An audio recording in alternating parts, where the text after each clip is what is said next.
kekaduan. Pas, pas, pas.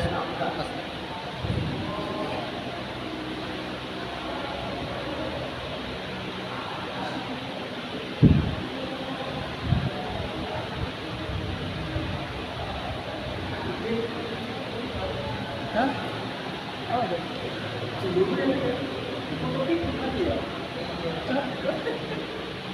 Bismillahirrahmanirrahim.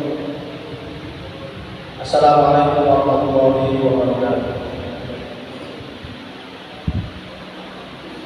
Innal hamdalillah nahmaduhu wa nasta'inuhu wa nastaghfiruh wa na'udzu billahi min shururi anfusina wa sayyiati a'malina. May yahdihillahu fala mudilla lahu wa may yudlil fala hadiya lahu. Asyhadu an la ilaha illallah wahdahu la syarika lahu wa asyhadu anna Muhammadan abduhu wa rasuluhu wa arsalahu rahmatan lil alamin basyiran wa nadhira wa da'iyan ila Allah bi idnihi wa sirajan munira.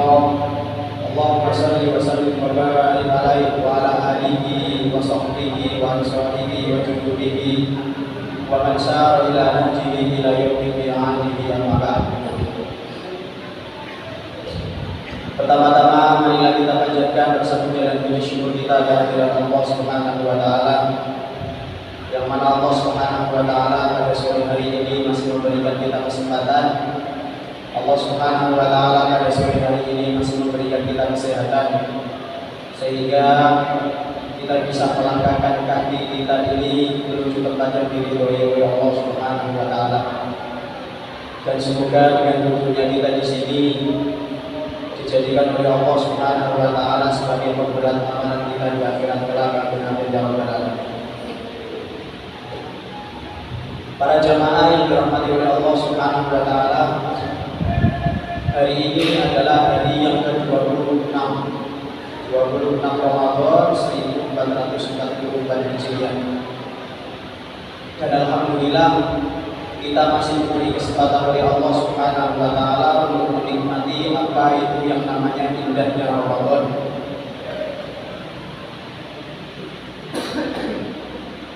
Nabi sallallahu alaihi wasallam dalam sebuah hadis dikatakan, kana Nabi sallallahu alaihi wasallam ajwad, kana Nabi sallallahu alaihi wasallam ajwadun nas wa kana ajwad ma yakunu fi Ramadan. Bahwasanya Nabi sallallahu alaihi wasallam itu ajwad, dermawan. Akan tetapi ketika datang bulan suci Ramadan, Nabi sallallahu alaihi wasallam lebih dermawan lagi di bulan suci Ramadan. Menunjukkan apa? Menunjukkan bahwasannya ketika bulan suci Ramadan, Nabi sallallahu alaihi wasallam itu lebih tamak dalam bersedekah dan lebih tamak ketika Nabi sallallahu alaihi wasallam berinfak. Makanya ketika Nabi sallallahu alaihi wasallam ditanya oleh para sahabat, "Ya Rasulullah, ma huwa afdhalus shadaqah?"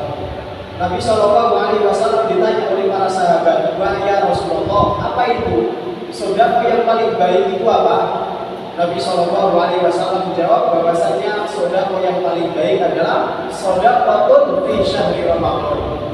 Sedekah yang paling baik adalah sedekah yang mana sedekah tersebut dilaksanakan pada bulan suci Ramadan. Nah, sekarang kenapa sedekah itu menjadi amalan yang afdal pada bulan suci Ramadan? Karena kita mencari pahala sangat mudah. Contohnya, apakah mungkin, ini pertanyaan, apakah mungkin seseorang pada satu hari itu mendapatkan 40 pahala puasa? Jangankan 40 pahala puasa, 50 pahala puasa, 60 pahala puasa bisa jadi mendapatkan hal tersebut. Saya ini puasa, normalnya ketika saya puasa, saya mendapatkan 1 ganjaran puasa.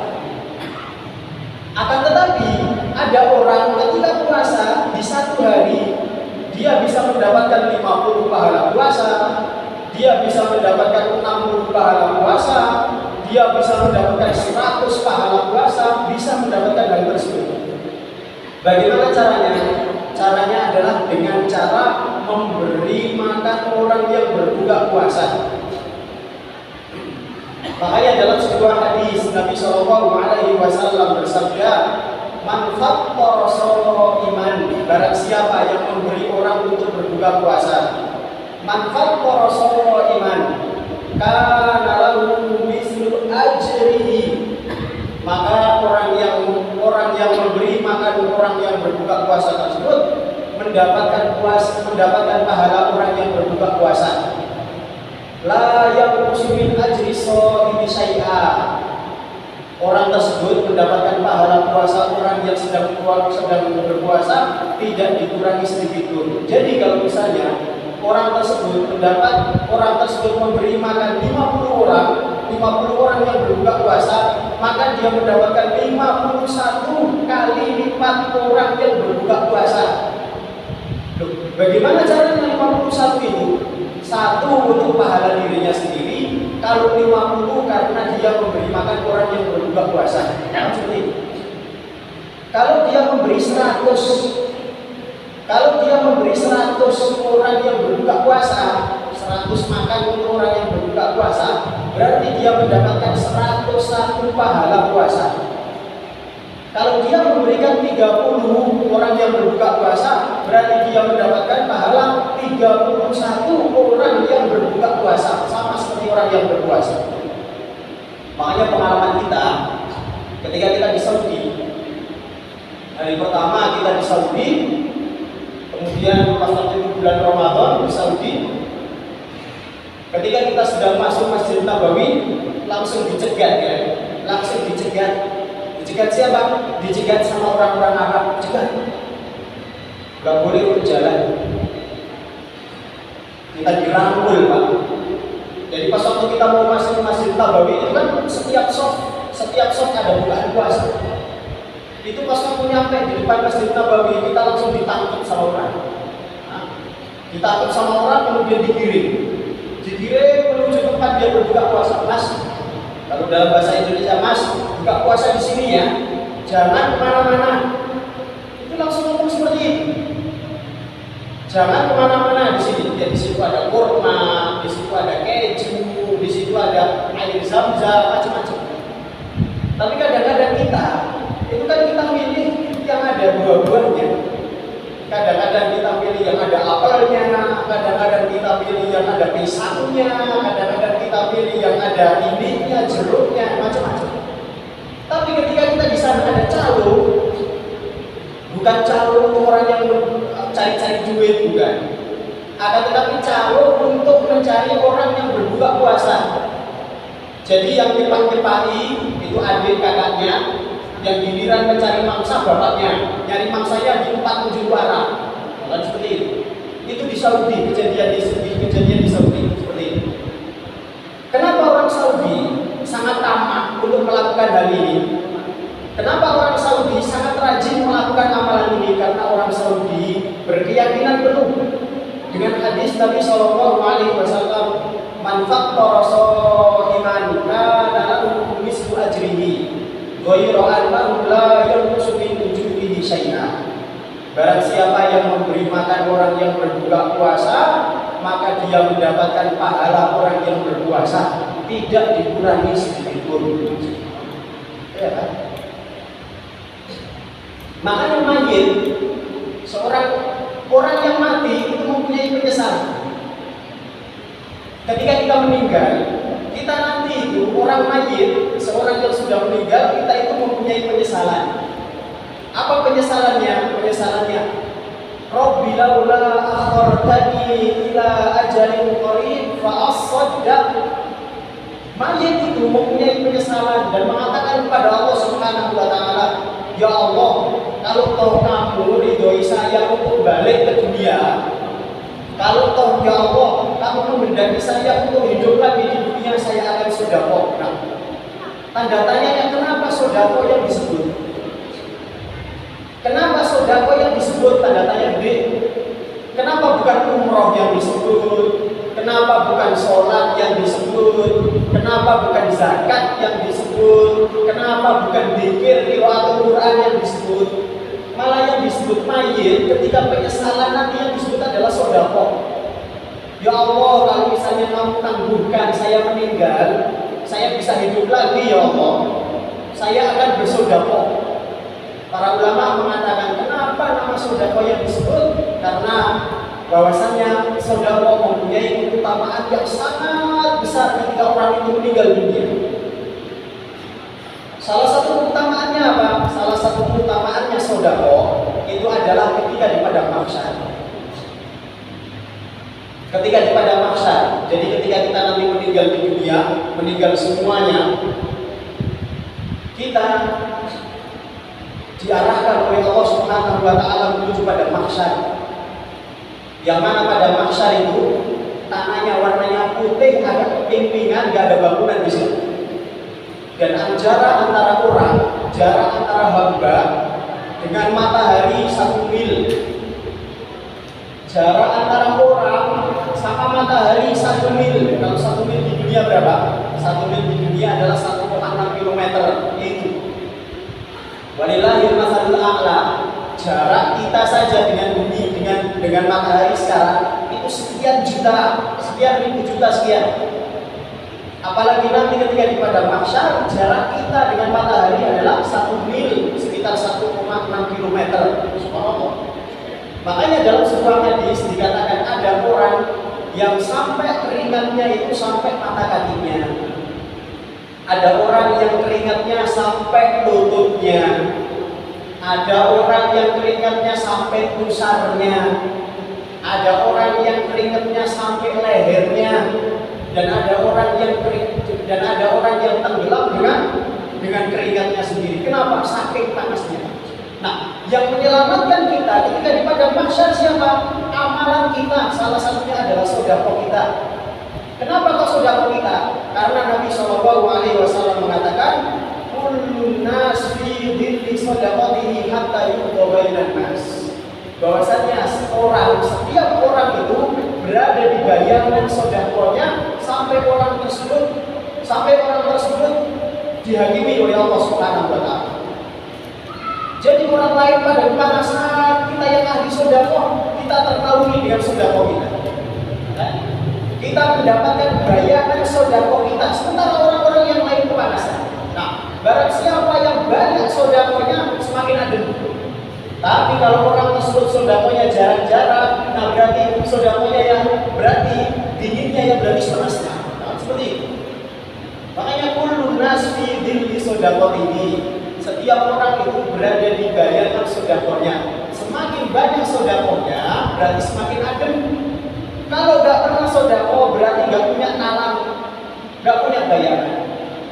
Seperti itu. Dan dikata ya, bahwasanya sedekah itu bukan khusus untuk orang kaya. Jangan dipahami bahwasanya sedekah itu khusus orang kaya. Saya nggak tahu sedekah, saya kan orang miskin. Saya kan orang yang berkebutuhan, punya orang yang banyak kebutuhan. Bukan. Sedekah itu bukan untuk orang kaya. Makanya Nabi SAW pernah ditanya, "Ya Rasulullah, sedekah apa yang paling afdal?"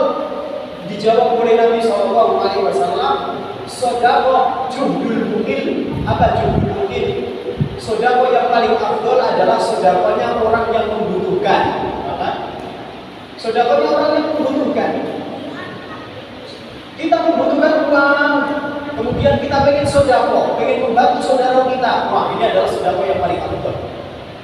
Makanya pernah ada suatu kisah yang diriwayatkan oleh yang disabdakan oleh Nabi SAW, bahwasanya orang yang sedekah, orang itu bisa masuk surga gara-gara 1 biji tamar, 1 biji kurma.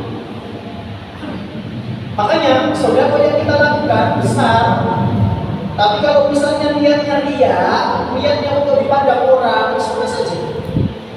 Bisa jadi 5.000 yang memasukkan kita ke surga, bisa jadi 10.000 yang memasukkan kita di surga, tapi ikhlas. Daripada kita infak miliaran rupiah, jutaan rupiah, akan tetapi di situ ada niat-niat tertentu. Niat pengen dipuji orang, niat pengen dikatakan orang itu dermawan, niat agar dipilih, ini yang agak dicoblos dan lain-lain sebagainya. Ini kan sudah tidak ditulis. Pernah suatu kali Aisyah radhiyallahu anha beliau mengatakan, "Ja'atni miskinah tahmilu ibnatayhi laha." Aisyah bercerita, ada seorang perempuan miskin yang mana perempuan miskin tersebut membawa dua anaknya perempuan. Jadi ada orang satu miskin membawa dua anaknya datang ke Aisyah radhiyallahu anha, apa ingin minta makan. Karena miskin, orang tersebut minta makan kepada Aisyah radhiyallahu anha. Kemudian apa? Fastat'ama fa'at'amatha. Kemudian Aisyah radhiyallahu anha memberikan makanan. Fa'aqat kulla wahidatin minhumma tamrah. Aisyah radhiyallahu anha memberikan, setiap orang diberikan satu biji kurma. Untuk ibunya satu biji kurma, untuk anaknya nomor satu biji kurma, untuk anaknya yang kedua satu biji kurma. Antum mesti bertanya-tanya, kok sudah kok satu biji kurma? Karena Aisyah radhiyallahu anha nggak ada yang lain di rumahnya kecuali 3 biji kurma. Sekarang kita lebih di rumah kita. Aisyah radhiyallahu anha di rumah cuma ada 3 biji kurma. Kemudian datang orang miskin beserta 2 orang anaknya, setiap orang dikasih 1 biji kurma. Kemudian si anak karena lapar, si anak 2 orang anak ini karena lapar langsung dimakan kurma itu. Kurma tersebut langsung dimakan. Ketika ibunya pengen memakan kurma punyanya, ketika ibunya pengen makan kurmanya, fastat'amatha, kemudian 2 anaknya ngelirik. Wah, 2 orang anaknya tadi ngelirik ibunya. Menandakan apa? Menandakan bahwasanya si anak masih lapar. Ya, loh, coba seorang ibu bagaimana? Seorang ibu pengen makan 1 kurma, akan tetapi 2 orang anaknya melirik dengan pandangan lapar. Bagaimana? Ya, seorang ibu gak tega. Ibunya tersebut gak tega. Terus apa yang dilakukan ibunya? Tadi kurma yang 1 biji tadi dibelah jadi 2. Kurma jatah ibunya 1 biji tadi dibelah jadi 2, dikasihkan anaknya setengah, dikasihkan anaknya setengah lagi yang nomor 2. Fa'ajabat amroha. Kemudian Aisyah radhiyallahu anha terenyuh, kan? Kata orang-orang Jawa, terenyuh melihat yang dilakukan ibu tersebut. Ketika Nabi Shallallahu Alaihi Wasallam pulang, Aisyah kemudian bercerita. Ya Rasulullah, tadi ada seperti ini.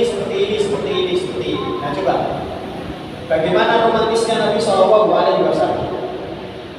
Ketika istrinya bercerita, Nabi Shallallahu Alaihi Wasallam mendengarkan dengan romantis. Nah, walaupun kejadiannya diulang-ulang, berarti menunjukkan apa? Menunjukkan kalau kita, istri kita sedang cerita, ayo kita dengarkan. Karena wanita itu pengennya kita ini menjadi pendengar yang baik. Gitu. Gak mengatakan seperti ini. Ketika suaminya cerita, ketika istrinya cerita, suaminya kemudian mengatakan di bulan baleni, ya kan? Itu kelima loh ini, udah 5 kali loh ini di bulan baleni, kan? Gak mengatakan seperti ini. Walaupun istri cerita di bulan baleni, ayo kita dengarkan. Dan ini adalah contoh dari Nabi Shallallahu Alaihi Wasallam. Nah, ketika Aisyah ini bercerita kepada Nabi Shallallahu Alaihi Wasallam, apa yang dikatakan Nabi Shallallahu Alaihi Wasallam? Nabi Shallallahu Alaihi Wasallam mengatakan, Inna Allah qad aujaba biha lahal jannah. Sesungguhnya Allah Subhanahu Wa Taala wajib memasukkan wanita tersebut ke surga. Gara-gara apa? Gara-gara 1 butir kurma. Allah Subhanahu Wa Taala memasukkan orang tersebut, memasukkan si wanita tersebut ke surga gara-gara 1 butir kurma. Makanya apa yang kita sedekahkan, Pak? 5.000 yang kita masukkan jaringan masjid, 10.000 yang kita masukkan masjid, 15.000, 20.000 yang kita masukkan kotak masjid, bisa jadi itu yang bisa memasukkan kita ke surga. Daripada kita infak 1 juta, 2 juta, tapi ada niat-niat tertentu. Ya? Mempunyai niat sum'ah, mempunyai niat riya, mempunyai niat semacam-macam niatnya. Wallahu ta'ala. Dan sedekah juga Pak, sedekah juga mempunyai keutamaan yang sangat luar biasa. Ini ya, ini ada cerita ajaib. Cerita ajaib tentang masalah sedekah. Yang mana cerita ini diceritakan oleh Imam Syaukani rahimahullah taala dalam kitab namanya Al-Badrul Qarib. Ini cerita subhanallah karomah. Ceritanya seperti ini. Keutamaan sedekah. Ini ceritanya. Ada salah satu orang dari Yaman, dari daerah Humrah. Nah, orang ini pekerjaannya adalah petani. Ya. Ini bukan dongeng, Pak. Cerita ini bukan dongeng, tetapi cerita ini adalah kisah nyata yang diceritakan oleh Imam Syaukani rahimahullah taala dalam kitab namanya Al-Badrul Qarib. Ada seseorang yang mana seseorang ini pekerjaannya adalah petani.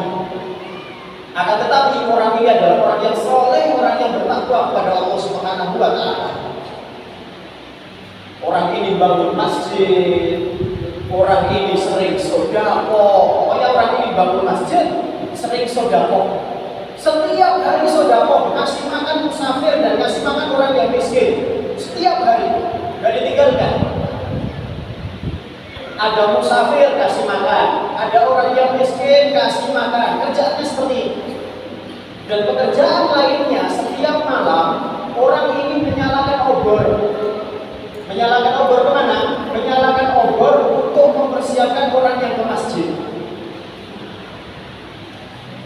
Kalau sekarang, yang kita kan gampang, sekarang ada lampu, tinggal nyalakan, pencet, selesai. Kalau orang-orang dulu kan nggak ada lampu-lampu seperti nggak ada. Makanya jalan menuju masjid itu dikasih oncor, kasih obor, nyalain. Pokoknya pekerjaannya itu bangun masjid, setiap hari kasih sedekah, setiap hari nyalakan obor. Suatu saat kemudian, beberapa bulan kemudian atau beberapa tahun kemudian terjadi pahat, terjadi musim kemarau. Pertaniannya nggak ada air kan? Sungai kering, sumur kering, semuanya kering, nggak ada air. Nah, si bapak ini, orang yang soleh ini mengatakan kepada anaknya, "Nah, ayo kita ke sumur, kita dalemin lagi. Yuk kita ke sumur, kita dalemin lagi. Ayo kita dalemin lagi, siapa tahu keluar air." Ya betul kan? Si bapak dengan anaknya pergi ke sumur, yang masuk ke sumur bapaknya. Jadi bapaknya ini masuk sumur, nyangkul, ini didalemi. Kalau sekarang enak sudah ada bor, sumur tinggal dibor, seminggu 2 minggu selesai. Kalau dulu kan masih manual, masih cangkul. Akhirnya si bapak turun ke bawah sumur, si anak standby di atas untuk ambil tanahnya. Luar biasa ceritanya. Diambil cangkulnya, diambil tanahnya, dioper ke anak, dioper ke anak, dioper ke anak. Pokoknya gitu terus. Ternyata apa? Ternyata terjadi goncang. Kalau sekarang itu berarti ada limbu. Terjadi goncang. Ya kan? Akhirnya si bapak itu akhirnya apa? Tertumpuk. Jadi dinding-dinding sumur itu numpuk, nggak bisa keluar si bapak. Jadi si bapak tersebut tertimbun oleh dinding-dinding sumur. Kalau sekarang orang tertimbun sumur kan enak, ada eskavator, tinggal diambil sejam 2 jam selesai. Dulu belum ada eskavator. Kalau orang Magetan itu ngomongnya bego itu, eskavator yang ambil tanah itu. Kalau sekarang orang tertimbun sumur, iya kan? Gampang tinggal ngambil eskavator sejam 2 jam selesai. Nah kalau pada zaman dulu bagaimana caranya? Akhirnya si anak mengatakan saya ikhlas bapak saya meninggal, sudah saya ikhlas bapak saya meninggal. Bapaknya kemudian ditinggal, nggak bisa ngapa-ngapain lagi kan? Pulang ke rumahnya, ibunya nangis-nangis, bagi-bagi warisan, disolatkan, selesai. Ya, ternyata apa Pak? 6 tahun kemudian, 6 tahun kemudian, ingat ya, cerita ini bukan dongeng, cerita ini adalah fakta yang diriwayatkan, yang diceritakan oleh Imam Syaukani rahimahullah ta'ala. 6 tahun kemudian, si anak ini pengen gali sumur yang awal itu, pengen gali sumur. Setelah 6 tahun, sumur itu digali sama anaknya, kedua kalinya. Ternyata apa? Mendapati bapaknya masih hidup. Anaknya sampai nangis-nangis, Pak. Ya Allah, ternyata bapak saya masih hidup selama 6 tahun hidup di dalam tanah. Bapaknya hidup selama 6 tahun, akhirnya apa? Dibawa ke rumah, pengen ditanya-tanya. Semua ulama datang ke rumahnya dia, termasuk Imam Syaukani, rahimahullah ta'ala. Pengen ditanya-tanya. Ya, gimana caranya 6 tahun kok masih hidup? Ya kalau sekarang kita wartawannya lah. Gimana caranya 6 tahun hidup di sumur kok masih hidup? Bapaknya kemudian cerita. Si bapak kemudian cerita. Ini sebentar lagi mau ada ini, dilanjutkan ya. Nanggung kan? Akhirnya si bapak ini cerita, saya sebelum ada goncangan, sebelum ada gempa, itu melihat ada terowongan kecil di dalam sumur. Akhirnya pas waktu gempa, saya masuk ke terowongan tersebut, akhirnya tanah tertimbun di dalam sumur tersebut. Kata orang tadi yang tertimbun, saya nggak bisa melihat jari saya saja, saya nggak bisa. Jarinya sendiri saja nggak bisa untuk dilihat, saking gelap. Saking gelapnya itu Pak. Jarinya sendiri saja nggak bisa untuk dilihat. Terus ada orang yang bertanya, terus cari makannya gimana? Makannya. Terus gimana kamu bisa membedakan antara malam dan siang? Kata orang ini mengatakan, setiap malam itu ternyata di gua tersebut ada orang yang bawa obor. Coba, setiap malam ada orang yang bawa obor. Kenapa ada orang yang bawa obor? Karena balasan Allah Subhanahu wa ta'ala ketika dia hidup di dunia. Apa itu? Setiap malam dia nyalakan obor untuk orang pergi ke masjid. Dan kata orang itu mengatakan, itulah yang membedakan antara malam dan siang. Kalau ada obor berarti malam, kalau nggak ada obor berarti siang. Terus bagaimana kamu makannya? Dan setiap pagi, gitu ya, setiap pagi dan setiap siang, setiap malam ada orang yang membawakan saya makanan di dalam sumur. Ada makhluk tertentu, Allah Ta'ala malaikat atau pokoknya ada makhluk tertentu yang membawakan makan setiap pagi, setiap siang, setiap malam. Dan yang aneh, makanan yang dibawa makhluk tersebut persis bagaimana saya sedekah kepada musafir dan kepada orang yang miskin. Ini bukan dongeng, ini kisah nyata. Bisa coba jenengan rujuk di kitab namanya Badrul Qalil yang menulis adalah Imam Syaukani rahimahullah ta'ala. Makanya pentingnya sedekah itu. Manfaatnya bukan hanya kita ambil di dunia, akan tetapi manfaatnya juga bisa kita ambil di akhirat. Wallahu ta'ala alam. Semoga sedikit ini yang dapat saya sampaikan. Karena sebentar lagi waktu akan ada maghrib. Intinya adalah mumpung kita mumpung sebagai penutup, mumpung kita masih diberi nikmat oleh Allah Subhanahu wa ta'ala, nyawa kita masih diberi kehidupan oleh Allah Subhanahu wa ta'ala, dan sebentar lagi Ramadan itu mau meninggalkan kita 6 hari lagi. Ayo kita sedekah. Paling enggak kita memberi makan orang yang berbuka puasa, pakai air putih pakai kurma pakai roti atau kita masukkan uang di celengan masjid. Karena pernah Umar bin Khattab radhiyallahu anhu ketika beliau menjadi khalifah pada waktu akhir-akhir bulan Ramadan, beliau berpikir, saya ini kok belum memberi makan orang fakir miskin ya. Beliau jadi khalifah, saya kok belum melakukan ibadah memberikan memberikan makan orang yang berbuka puasa. Akhirnya seluruh Madinah diundang oleh Umar bin Khattab radhiyallahu anhu. Seluruh ahli Madinah kumpul di Masjid Nabawi. Pas waktu kumpul itu orang pada senang kan. Wih, yang undang khalifah ini mesti makanannya mewah kan. Antum baru diundang presiden untuk buka bersama. Antum kan sudah mikir itu. Bahkan ke laut. Sudah selesai. Jazakumullahu khairan. Mungkin hanya ini yang dapat saya sampaikan. Semoga bermanfaat. Subhanallah wa bihamdihi asyhadu an la ilaha illa anta astaghfiruka wa atubu ilaik. Akhirul kalam. Assalamualaikum warahmatullahi wabarakatuh.